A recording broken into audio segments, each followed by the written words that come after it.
You're recognized. Thank you so much, Chair. And I absolutely want to echo the shared commitment and interest in transparency, without a doubt. But I also want to lift up local government's points that a lot of the data that we're looking for is on EDR.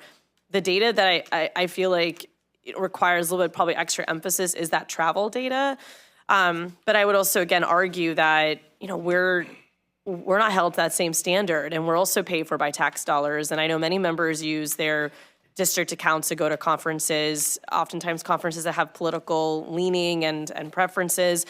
And so if we're going to hold our locals to that same standard, we should do the same for ourselves. Why not create an amendment that says local governments, will have to provide by this standard if every member of the delegation does the same thing? Like, at the end of the day, it's the same tax dollars we're talking about. And I do feel like we continuously demonize local governments, and we don't hold ourselves that same standard.